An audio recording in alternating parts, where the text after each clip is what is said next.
Chiari is a disease that gives me headaches, dizziness.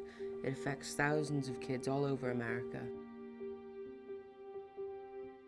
When I first had a patient with Chiari, I did not have a knowledge base to fall back on and actually had to try and figure out how to spell it to look it up.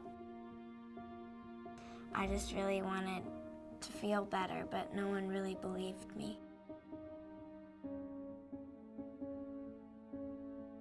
What happens is the bottom portion of the brain, it descends or is almost pushed out of the skull into the spinal cord area. This can result in pressure both on the spinal cord and in the brain, and because of that pressure, there are many, many symptoms that can result. The presentations of symptoms vary tremendously from child to child. Personality changes. They're hyperkinetic one day, they're very lethargic another day. Headaches and blurry vision. At about 18 months old, she would start crossing her eyes randomly, involuntarily. Born with symptoms. He cried constantly, had horrible gastroenterology issues, spent most of the 20 months on a feeding tube. Lots of upset stomachs. She started with nausea, feeling sick to her stomach all the time. It makes it hard to focus. Sleep apnea, trouble sleeping, trouble eating. Cardiac symptoms or the respiratory symptoms. She would grab her neck and say, "My neck hurts, my head hurts." Pain is a huge part of Chiari. Well, a worst day with Chiari is when I have headaches, when I have chest pains, when my legs hurt, when I'm dizzy. Can't get out of bed. Perhaps we're dealing with a spectrum like we've seen with other diseases. And if so, what we know is spectrums are harder to figure out than black and white diseases. Part of the frustration is just not knowing what to believe, not knowing what sources of information to trust. That it's not even well known. I've had doctors that ask me to spell it out for them. I've had people in the emergency room ask me how to spell it. I've had nurses, I've had doctors, I've had physical therapists. The doctors aren't aware, the nurses aren't aware, educators aren't aware. So we went to the internet, the worst thing you could possibly do, and looked up Arnold-Chiari malformation. A lot of the information is one way or the other way.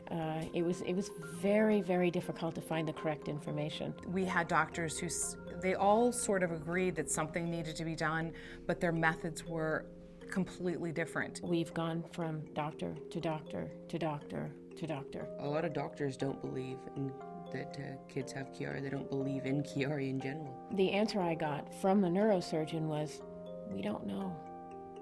We don't know. We have no long-term answers.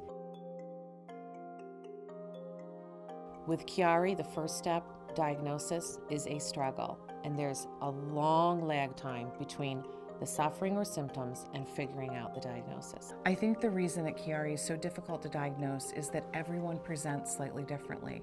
All the symptoms are slightly different. They're different every time. And that's one of the hallmarks of Chiari, is they're different every time. They don't look like they're sick. They don't look like they're in pain. They just look like normal kids.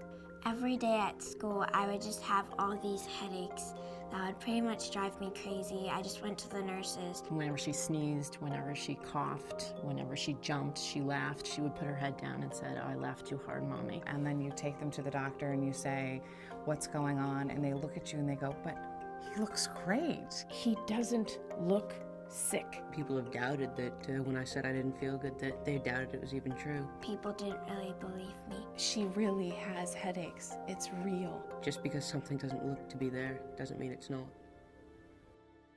And she said, "Your daughter has Chiari malformation." The diagnosis of Chiari was very confusing. There's not a lot of data for me to fall on to recommend surgery, and there's not a lot of outcomes for me to quote as far as why someone should or shouldn't have surgery. It was a relief to finally get some kind of answer as to what was causing all these symptoms. Was there something that we should have done, we should have asked, a doctor we should have consulted? I think it's a very scary place to be as a parent. I think it's very scary to be the one who's calling the shots for your child. As a father, I just felt like I was helpless, like I couldn't do anything. I was really starting to lose hope. I was starting to panic. It breaks my heart to know that she was going through all this pain, and she probably never really knew what it was like to live pain-free.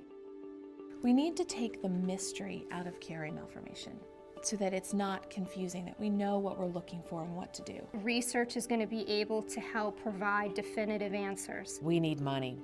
Point blank, research costs money. I think we need research because we need a better understanding. We need to start looking longitudinally at patients. We need to look at the genetic impact. We need to look at all the different aspects and start putting it into a package. I would love to understand how Chiari affects genetics. Like, why do I have 2 daughters with Chiari? I have a 3rd daughter. Does she have it? Do I have it? Is it run in my family?